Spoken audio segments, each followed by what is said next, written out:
Sveiki!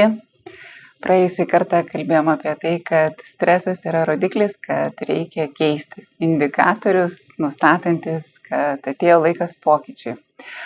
Ir streso būsenoje žmogus yra užsiėmęs išlikimu, o ne progresu. Tai labai norėčiau visiems mums palinkėti, kad mūsų galvose to streso būtų kuo mažiau. Ir pinigų trūkumas arba nuolatinis galvojimas apie finansinę padėtį tikrai prideda pakankamai daug streso. Kadangi mūsų galva yra ta vieta, kurioje mes praleidžiam daugiausiai laiko, tai pasistengim, kad tai būtų maloni vieta gyventi. Ir susidėliokim viską taip, kad tikrai nereikėtų galvoti apie pinigus. Tai dabar kaip viską tą sudėlioti? Tiek asmeniniam gyvenime, tiek versle yra išlaidos, yra pajamos ir yra išlaidos. Ir ankstesniuose video mes jau apkalbėjom, kad visi tie baisūs terminai, kurie naudojami buhalterijoje, jie egzistuoja ir mūsų kasdieniam gyvenime ir toks dalykas, kaip ten ataskaitinis laikotarpis, skolintas ir nuosavas kapitalas, turtas, įsipareigojimai, inventorizacijos, finansinės ataskaitos, visą tai mes jau darome gyvenime, visi šitie procesai pas mus egzistuoja. Ir mes puikiausiai su jais tvarkomės, tai jeigu mes atliekam tą asmeniniam gyvenime, tikrai galim padaryti ir savo finansuose. Ir šiandien pakalbėsiu apie išlaidas, kadangi balansą mes jau aptarėm ir išsiaiškinom, kad ten yra viso labo dvi dalys, turtas ir kapitalas, ir ten nieko baisaus nėra. Šiandien galim pasižiūrėti į antrą dalį finansinių ataskaitų, tai yra pelno nuostolio ataskaita. Ir jau minėjau, kad ten yra viso labo 3 svarbios eilutės, tai yra pajamos, išlaidos ir rezultatas. Ir šitos eilutės pas mus gyvenime irgi egzistuoja, mes su jomis pažįstami ir nieko ten baisaus ir nesuprantamo tikrai nėra.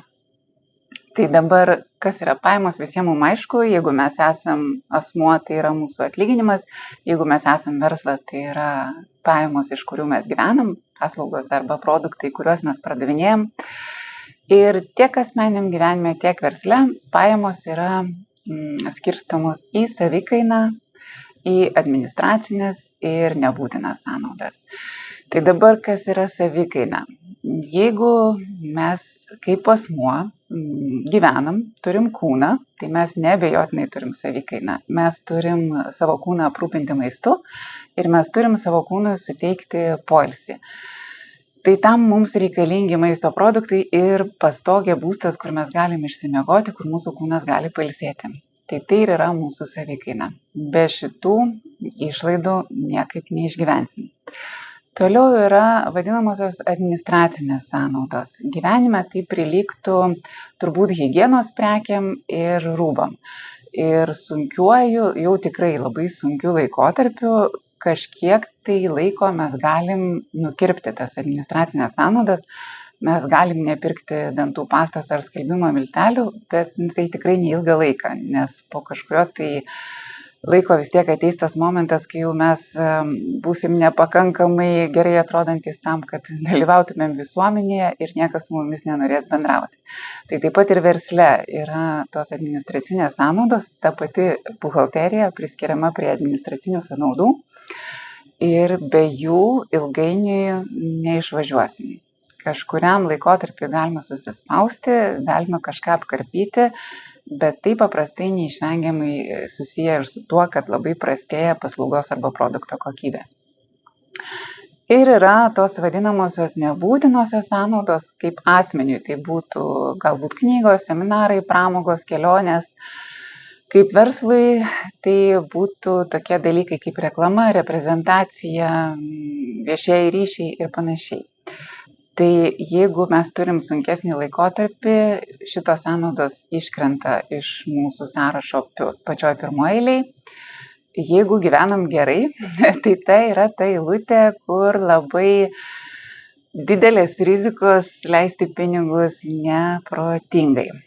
Ir asmeniniam gyvenime mes tikrai turime emocinių pirkinių, kur pagalvojo, kad mums reikia, nusiperkam ir kartais išleidžiam tikrai didelės sumas neprotingai, po to gailimės arba tiesiog numojam ranką. O versle, tai yra tokie dalykai, kaip, sakykime, ar tikrai būtina vadovui važinėti su Porsche.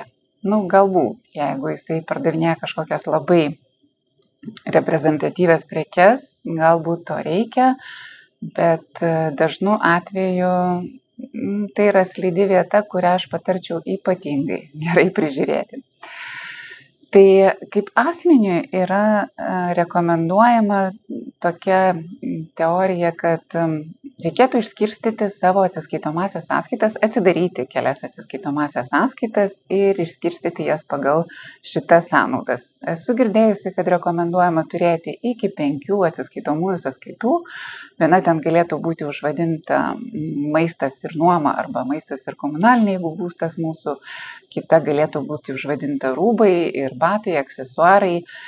Trečia galbūt kelionės, knygos ir panašiai. Ketvirta vėlgi kažkas, kas pas jūs dažniausiai tarp išlaidų atsiranda. Ir jeigu mes žinom savo pajamas, mes gaunam kažkokias tai stabilias kas mėnesį, imkim, kad tai būtų ten 3000 eurų, tai 1500 iš karto nuvarom į savikainą. Nes paprastai taip yra, kad 50% mūsų pajamų sudaro ta vadinamoji savikaina. Tai labai dažnas atvejis yra tiek asmeniniuose finansuose, tiek verslo finansuose.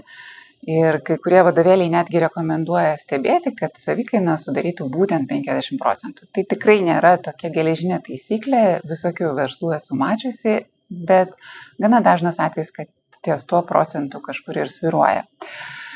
Kaip asmeniui tai turėtų būti 30% jau tos kitos likusios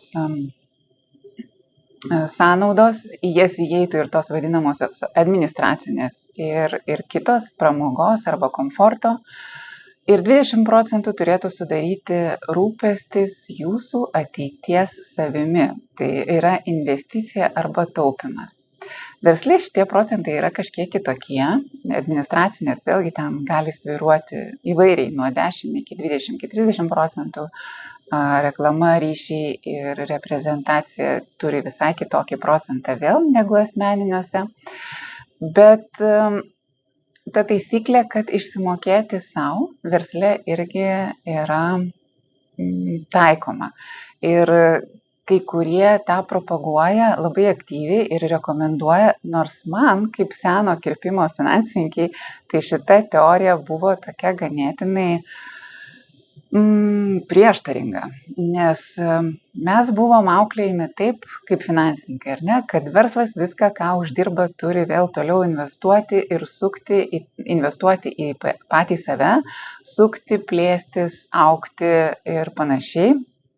Ir tas pelno išsiėmimas iš įmonės, esu girdėjusi tikrai ne vieną kartą, buvo prilyginamas kaip kraujo nuleidimui. Tai toks buvo mūsų auklėjimas, dabar labai vis populiarėja ta teorija, kad reikia išsimokėti pelną pirmiausia savo. Reiškia, jeigu verslas sugeneravo kažkiek tai pajamų per pirmą mėnesį, tai nusistatytą procentą, ar tai būtų 6, ar 7, ar 10, ar 15, ima savo ir išsimoka, kad tikrai nekiltų pagundų lysti į tą vadinamąjį pelną ir toliau jau sukasi iš to, kas lieka.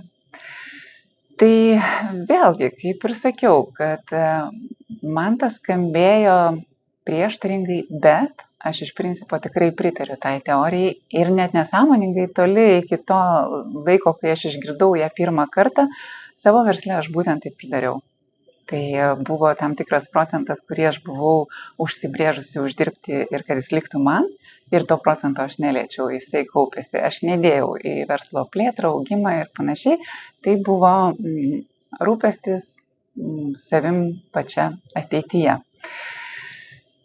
Ir ką, galiu pasakyti, kad šitas principas tikrai pasiteisina, galiu rekomenduoti arba bent jau paprašyti apmąstyti tai, nes vyresnės kartos verslininkam tai tikrai gali sukelti tokių prieštaringų minčių, bet pasisėkit šitą savo ir pažiūrėkit, kas iš to išaugs, nebūtina ten griežtai laikytis visų taisyklių. O asmeniniuose finansuose, pabandykim uždirbti tiek, kad 20% liktų mūsų ateičiai. Kaip tą padaryti, kalbėsime sekančiuose video. Iki malonių